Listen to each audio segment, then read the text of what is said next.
Hello student, आज के इस वीडियो में हम आपको बताने वाले हैं 8th ग्रेड अभ्यास पुस्तिका विषय विज्ञान कक्षा 7 और अध्याय 7 आज आपको हम भरवाने जा रहे हैं। इस बुक को पूरा भरवा देंगे और कक्षा 8 की जो साइंस भरवा रहे हैं उसको भी हम पूरा करवा देंगे बहुत ही जल्द। तो यहाँ पर आप देख सकते हैं वर्ष 2023-24 यानी कि नई बुक है 8th ग्रेड अभ्यास पुस्तिका की इसी वर्ष की।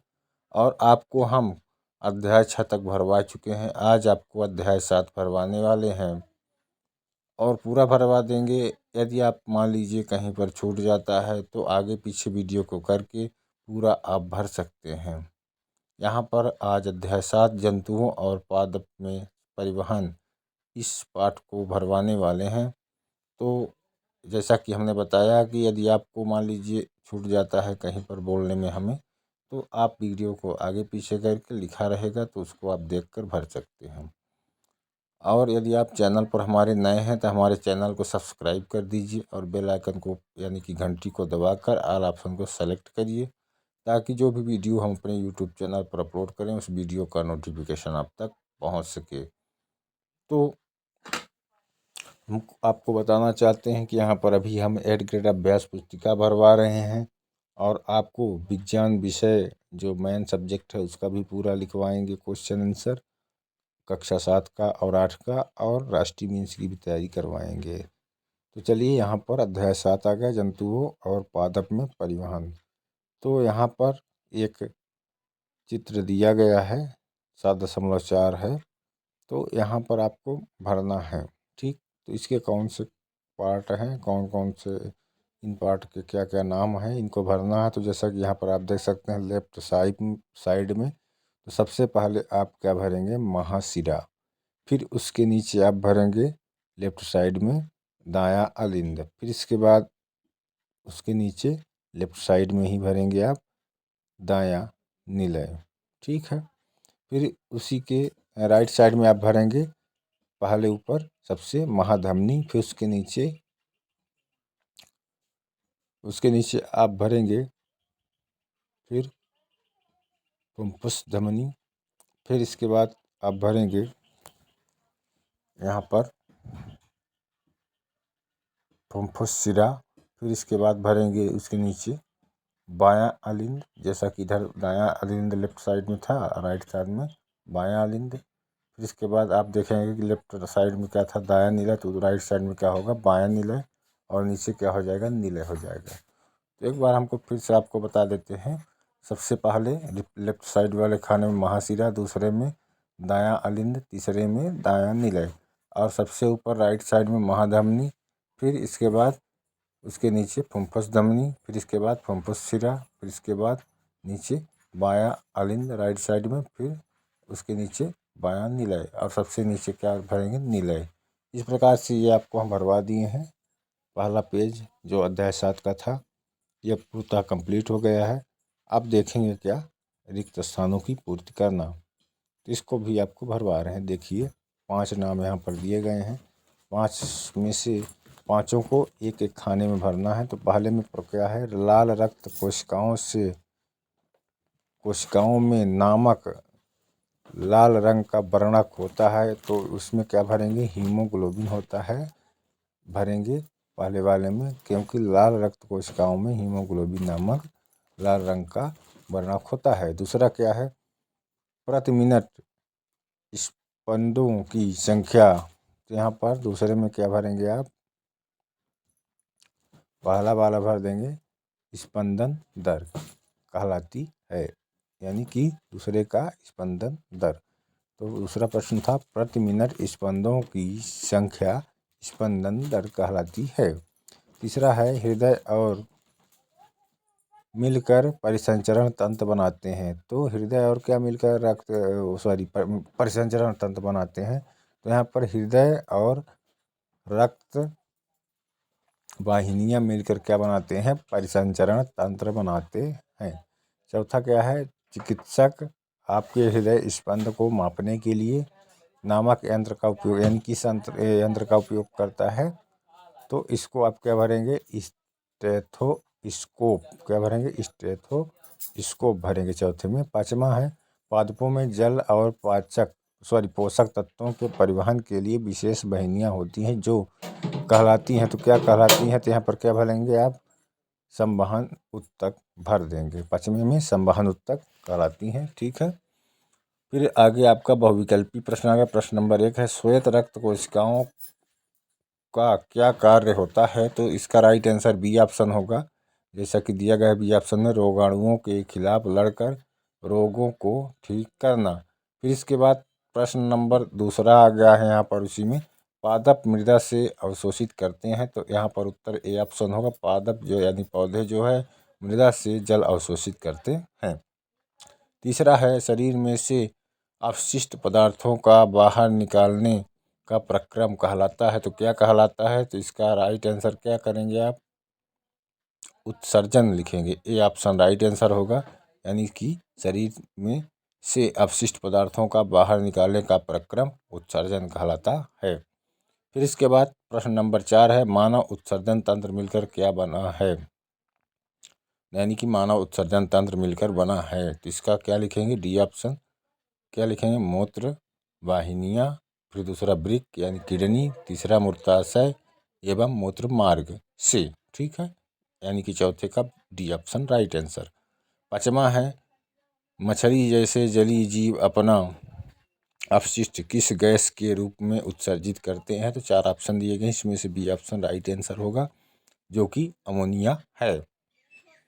एक बार हम आपको ये जो पृष्ठ 1 था अध्याय वाला, और इसमें आपको रिक्त स्थान भरवा चुके हैं और बहुविकल्पी भरवा चुके हैं। अब चलिए प्रश्न उत्तर दिया गया है, अतुलक उत्तरी प्रश्न है। पहला प्रश्न है, परिसंचरण तंत्र किन अंगों से मिलकर बना होता है? इसका उत्तर आप लिखेंगे, परिसंचरण तंत्र जो है तो हृदय और रक्त वाहिनियों से मिलकर बना है। तो क्या लिखेंगे पहले का उत्तर? परिसंचरण तंत्र। तो पहले प्रश्न का उत्तर लिखेंगे, परिसंचरण तंत्र हृदय और रक्त वाहिनियों से मिलकर बना होता है। फिर इसके बाद प्रश्न नंबर 2 है, पौधों में पाए जाने वाले संवहन उत्तक जाइलम तथा फ्लोएम का क्या? दूसरे का उत्तर आप लिखेंगे, जाइलम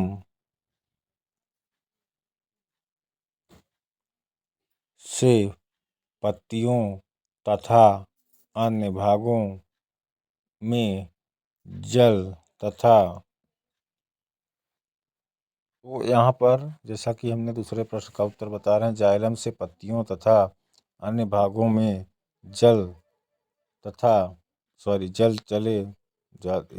जल तथा पत्ते स्रावित। इस यहाँ पर अच्छे से पहचान में नहीं आ रहा है। इस क्वेश्चन का आंसर आपको मैन बुक में मिल जाएगा। यहाँ पर पृष्ठ क्रमांक जो दिया गया है उस पृष्ठ में आप देख सकेंगे, या आपके जो 8 ग्रेड अभ्यास पुस्तिका है तो उसमें प्रश्न क्रमांक 2 में जहाँ पृष्ठ दिया गया है उस पृष्ठ के हिसाब से आप बुक से ढूंढिए, आपको आंसर मिल जाएगा, तो उससे लिख लीजिएगा आप। फिर इसके बाद प्रश्न नंबर 3 है, डायलिसिस किसे कहते हैं? तो इसका उत्तर लिखेंगे, कभी कभी किसी व्यक्ति के वृक्क भाग यानी कि वृक्क काम करना बंद कर देते हैं। तो उत्तर में क्या लिखेंगे? डायलिसिस किसे कहते हैं? कभी कभी किसी व्यक्ति के वृक्क काम करना, वृक्क यानी किडनी यानी कि वृक्क काम करना बंद कर देते हैं, एवं व्यक्ति को अधिक दिनों तक जीवित रहने के लिए वृक्क रक्त को नियमित रूप से, यहाँ पर अपेक्षाकृत इस क्वेश्चन का भी आप आंसर अपनी मैन बुक से 74 पृष्ठ में अच्छे से ढूंढ के लिख लीजिएगा। ये भी बराबर पहचान में नहीं आ रहा है कि जीवित रहने के लिए वृक्क द्वारा रक्त का नियमित रूप से अपशिष्ट पदार्थों को डायलिसिस कहते हैं। तो इसका आप एक बार फिर से बोल देते हैं, लिख लीजिए, कभी कभी किसी व्यक्ति के वृक्क काम करना बंद कर देते हैं एवं व्यक्ति को अधिक दिनों तक जीवित रहने के लिए वृक्क द्वारा रक्त को नियमित रूप से अपशिष्ट पदार्थों को डायलिसिस कहते हैं। प्रश्न नंबर 4, शरीर द्वारा अपशिष्ट पदार्थों का उत्सर्जन करना क्या आवश्यक है या क्यों आवश्यक है? यहाँ पर उत्तर लिखें, क्योंकि जब हमारी कोशिका अपना कार्य करती है तो कुछ अपशिष्ट पदार्थ उत्पन्न होते हैं और हमारे शरीर के लिए विषैले होते हैं, इसलिए इन्हें शरीर से बाहर निकालना आवश्यक होता है। प्रश्न नंबर 5 है, गर्मी के दिनों में पसीना अधिक निकलने पर कपड़ों पर सफ़ेद धब्बे क्यों बन जाते हैं? उत्तर लिखेंगे, पसीने में जल और लवण होते हैं। जब गर्मियों के दिनों में पसीना आता है तो शरीर पर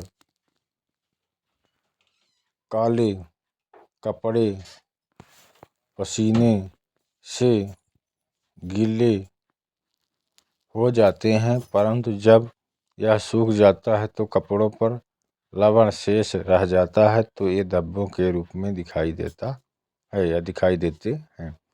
प्रश्न नंबर 4, रक्त क्या है? रक्त में पाए जाने वाले प्रमुख घटकों के नाम लिखना है। तो यहाँ पर उत्तर लिखेंगे, रक्त एक तरल संयोजी ऊतक है। यह लाल रंग का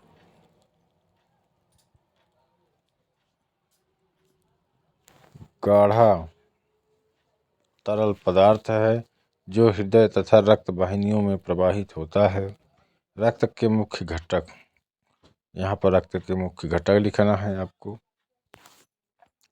प्लाज्मा है, लाल रक्त कोशिका है, सफ़ेद रक्त कोशिका है, प्लेटलेट्स है। तो इस प्रकार से आपका 6वां क्वेश्चन कंप्लीट हो गया। लघुत्तरी का भी एक कंप्लीट 6वां हो गया क्वेश्चन। अब आपको अगला प्रश्न बताने वाले हैं हम। तो एक बार फिर से कहना चाहते हैं कि चैनल पर आप नए हैं तो हमारे चैनल को सब्सक्राइब कर घंटी को दबाकर ऑल ऑप्शन को सेलेक्ट करिए, ताकि जो भी वीडियो हम अपने यूट्यूब चैनल पर अपलोड करें उस वीडियो का नोटिफिकेशन आप तक पहुंच सके। और आपको बताना चाहते हैं कि राष्ट्रीय मीन्स की तैयारी भी हम करवाने वाले हैं, रीजनिंग की। यहाँ पर प्रश्न नंबर 7 आ गया, बूझो यह जानना चाहता है कि क्या स्पंज एवं हाइड्रा जैसे जीवों में रक्त परिसंचरण तंत्र पाया जाता है? उत्तर लिखना है, स्पंज और हाइड्रा जैसे जीवों में रक्त परिसंचरण तंत्र नहीं होता है। जिस पानी में वे रहते हैं वह ऊतक शरीर को भोजन और ऑक्सीजन प्रदान करता है। पानी से बाहर निकालते समय अपशिष्ट पदार्थ और कार्बन डाइऑक्साइड अपने साथ ले जाता है या ले जाना है। प्रश्न नंबर 8 है, श्वेत रक्त कणिकाओं को सैनिक कहते हैं, क्यों कहते हैं? तो उत्तर लिखना है, क्योंकि श्वेत रक्त कणिकाएं हमारे शरीर के रोगाणुओं को नष्ट करती हैं, इसी कारण इन्हें सैनिक कहते हैं। प्रश्न नंबर 9 है, स्पंदन दर किसे कहते हैं? किसी स्वस्थ वयस्क व्यक्ति को स्पंदन दर प्रति मिनट कितनी होती है? तो उत्तर लिखना, किसी व्यक्ति में प्रति मिनट हो रहे स्पंदनों की संख्या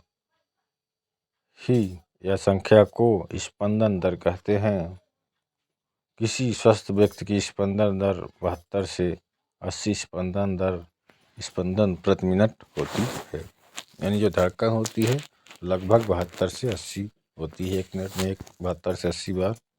अब आ गया दीर्घ उत्तरी प्रश्न। प्रश्न नंबर 10, मानव हृदय में उपस्थित वह कौन सी संरचना है जो ऑक्सीजन युक्त रक्त को कार्बन डाइऑक्साइड युक्त रक्त से मिलने नहीं देता है? तो उत्तर लिखना, मानव हृदय में उपस्थित अलिंद और निलय के कारण ऑक्सीजन युक्त रक्त को कार्बन डाइऑक्साइड युक्त रक्त से मिलने नहीं देता है। प्रश्न नंबर 11 है, धमनी तथा शिरा को परिभाषित कीजिए एवं उनके कार्य लिखिए। तो प्रश्न नंबर 11 का उत्तर लिखना, धमनी और शिरा दोनों में ही रक्त प्रवाहित होती है, पर धमनी की का मुख्य कार्य है हृदय से शुद्ध रक्त ले जाकर शरीर के विभिन्न अंगों में पहुंचाना। धमनी का कार्य क्या है? हृदय से शुद्ध रक्त ले जाकर शरीर के विभिन्न भागों में पहुंचाना, जबकि शिराओं का मुख्य कार्य शरीर के अंगों से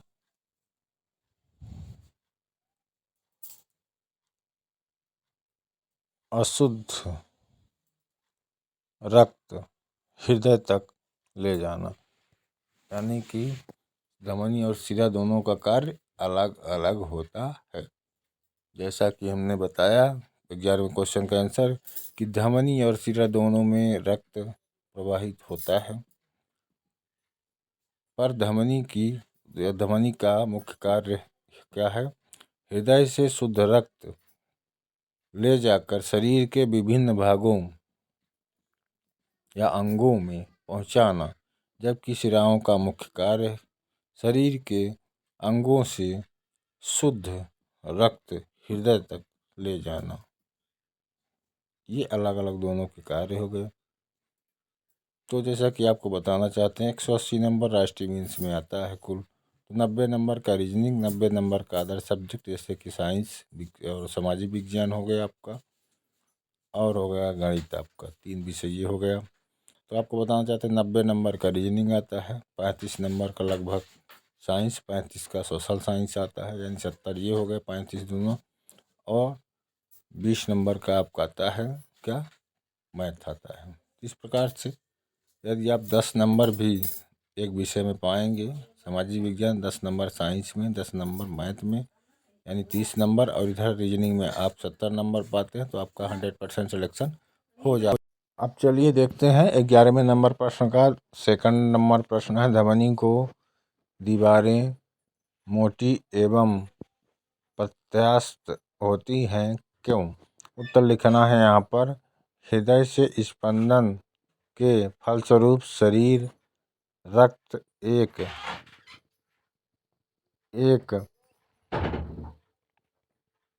कर तथा अत्यधिक दाब के कारण धमनियों में से होकर बहता है। इन दाब को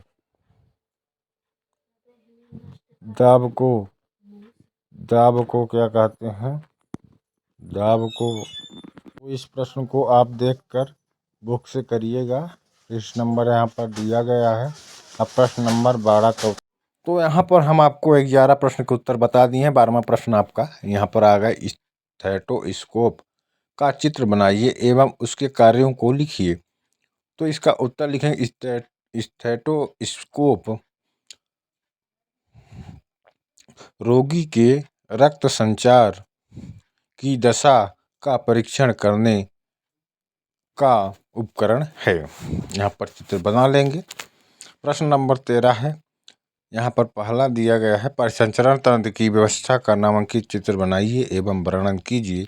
यहाँ पर जैसा कि चित्र बनाया गया है, वर्णन किया गया है, इसको आपको लिख लेना है और लिख देना है चित्र के बगल में, ठीक है। प्रश्न नंबर 14 है, ये है, पहेली खेलते समय गिर गई, उसके हाथ से रक्त बहने लगा, कुछ समय पश्चात रक्त का बहना बंद हो गया, यह सब बूझों ने देखा, बूझों के प्रश्नों के उत्तर दीजिए।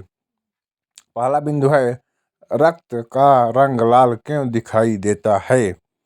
तो इसका उत्तर लिखेंगे, हीमोग्लोबिन के कारण रक्त का रंग लाल दिखाई देता है। तो इस प्रकार से हम आपको 14 प्रश्न का उत्तर बता चुके हैं। अब 14वें प्रश्न का एक और उत्तर बताएंगे, सेकंड नंबर का। वीडियो अच्छा लगा तो हमारे चैनल को सब्सक्राइब करिए और घंटी को दबाकर, यानी कि बेल को दबाकर ऑल ऑप्शन को सेलेक्ट करिए, ताकि जो भी वीडियो हम अपने यूट्यूब चैनल पर अपलोड करें उस वीडियो का नोटिफिकेशन सबसे पहले आप तक पहुंच सके। आपको हम 5 अध्याय तक, 6 अध्याय तक भरवा दिए थे, कक्षा 7 का भी, 8 का भी। अब आज हम आपको 7वां अध्याय ये भरवा रहे हैं और पूरा कंप्लीट करवा देंगे। वीडियो पर बने रहिए, लाइक करिए, वीडियो को शेयर भी करिए, ताकि आपके दोस्त ज़्यादा से ज़्यादा लिख सकें, सबकी हेल्प हो सके हमारे माध्यम से। और इसी प्रकार हम पूरा आपको भरवाते जाएंगे और 13 अध्याय तक भरवा देंगे। और कक्षा 6 का भी स्टार्ट करने वाले हैं भरवाना, उसको भी भरवाएंगे।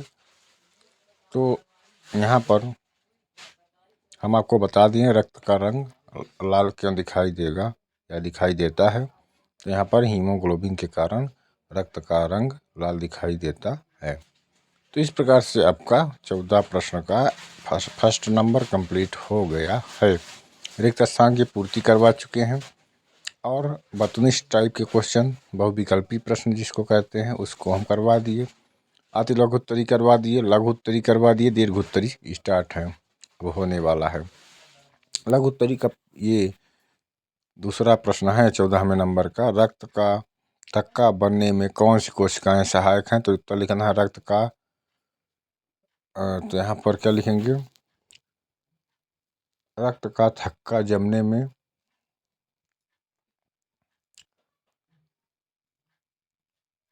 कौन सी कोशिकाएं सहायक होती हैं? तो यहाँ पर पहचान में अच्छे से नहीं आ रहा है, इसको आप क्या करेंगे, बुक से सर्च करके आप लिख लीजिएगा, पृष्ठ क्रमांक दिया गया है। दीर्घ उत्तरी प्रश्न आ गया यहाँ पर। प्रश्न नंबर 15, मानव उत्सर्जन तंत्र का नामांकित चित्र बनाना है। यहाँ पर आप बुक में देखकर या यहीं से देखकर आप मानव उत्सर्जन तंत्र का चित्र बना सकते हैं या बना लीजिएगा। प्रश्न नंबर 16 आ गया, तो 16 में खा दे दिया, जबकि ऐसा नहीं करना चाहिए, क्योंकि 15 का खा दिया था तो 15 का खा होना चाहिए, लेकिन 16 में खा दे दिया, कोई बात नहीं। प्रश्न दिया है, प्रश्न क्या है, मानव उत्सर्जन तंत्र द्वारा उत्सर्जित होने वाले अवशिष्ट उत्पादों के नाम एवं प्रतिशत लिखना है यहाँ पर। तो यहाँ पर उत्तर में आप लिखेंगे, प्रत्येक व्यक्ति एक दिन में लगभग 1 से 1.8 लीटर मूत्र विसर्जित करता है, जिसमें 95% जल, 2.5% यूरिया और 2.5% अपशिष्ट पदार्थ होता है। इस प्रकार से हमने आपको यहाँ पर अधिलघु उत्तरी तो पूरा हो गया था, सेकंड नंबर करवा दिए, और दीर्घ उत्तरी का 15वां नंबर प्रश्न का और 16वां नंबर प्रश्न हम दोनों करवा दिए हैं। तो इस प्रकार से ये पृष्ठ भी आपका कंप्लीट हुआ। अब चलिए, अब आपको हम आगे भरवाते हैं, बहुत ही महत्वपूर्ण है जो आगे आपको भरना है। आप कहीं बुक से ढूंढ कर नहीं पा सकते हैं, इसलिए वीडियो में आप बने रहिए और लिखते रहिए। वीडियो को आगे पीछे करके लिखिए, छूट जाता है कुछ भी तो, क्योंकि आपको भरना अत्यंत आवश्यक है। ये मेन बुक्स की कॉपी है। चलिए यहाँ पर देखते हैं 17वां नंबर क्वेश्चन देख लेते हैं। इसके बाद यहाँ पर 17वां नंबर क्वेश्चन का जो है, तो पादपों में जल एवं खनिजों के परिवहन को नामांकित चित्र द्वारा समझाना है। यहाँ पर चित्र बना लीजिए आप यहाँ पर, है ना, और लिख लीजिएगा, पादपों में जल एवं खनिज लवण का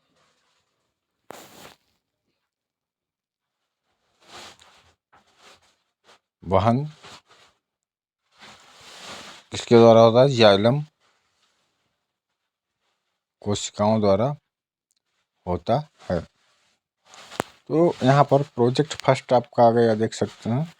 प्रोजेक्ट फर्स्ट में क्या है आपका, स्टेथोस्कोप के मॉडल का निर्माण कीजिए एवं कक्षा में प्रदर्शित कीजिए। यहाँ पर स्टेथोस्कोप का मॉडल बना लेना, जैसा बनाया गया है, और यहाँ पर चित्र में लिख लीजिएगा। प्रोजेक्ट 2 है, यहाँ पर आपने देखा होगा कि किसी व्यक्ति के सीने में अचानक तेज दर्द, जलन, घबराहट की तकलीफ होने लगती है। आप साथियों से चर्चा कर निष्कर्ष निकाल कर लिखें कि इससे क्या करना चाहिए। अगला यहाँ पर दिया गया है, किस अंग के विशेषज्ञ डॉक्टर के पास तत्काल जाना चाहिए। तो यहाँ पर आपको बताएं कि सीने में यदि आपको अचानक दर्द होता है तो यहाँ पर उत्तर लिखना है, हृदय रोग विशेषज्ञ के पास जाना चाहिए। ओके। दूसरा है, कौन सी जांच कराना उचित होगा। तो यहाँ पर लिखना है CCG,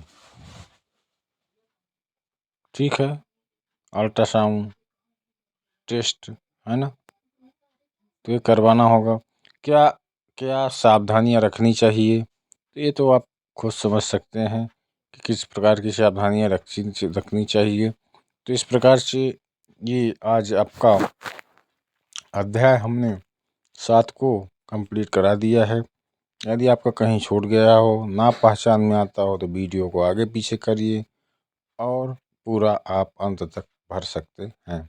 तो अब अगले दिन या कह सकते हैं अगला चैप्टर हम आपको नेक्स्ट वीडियो जो अपलोड करेंगे उसमें भरवाने वाले हैं।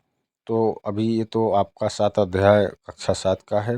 अब हम कक्षा 8 का भी 7 अध्याय को अपलोड करेंगे, भरवाएंगे। इसके बाद कक्षा 7 का 8 अध्याय भरवाएंगे। तो यदि हमारा वीडियो आपको अच्छा लगा तो हमारे चैनल को कर दीजिए सब्सक्राइब और घंटी को दबाकर ऑल ऑप्शन को सेलेक्ट करिए, ताकि जो भी वीडियो हम अपलोड करें उस वीडियो का नोटिफिकेशन आप तक पहुंच सके। और जो भी आपकी समस्याएं हैं उसको आप कमेंट कर सकते हैं, ताकि हम फिर से रिपीट कर दें आपकी समस्याओं को सॉल्व करके। आपको किसी भी प्रकार की असुविधा नहीं होगी और भरने में पूरी तरीके से सहायता करते रहेंगे, क्योंकि आप यदि बताएंगे नहीं तो हम सहायता कैसे करेंगे। तो आज आपको कहीं पे नहीं समझ में आता या नहीं भर पाते हैं या कोई भी दिक्कत होती है तो बताइए, तो उस अध्याय को हम फिर से अपलोड करेंगे। धन्यवाद।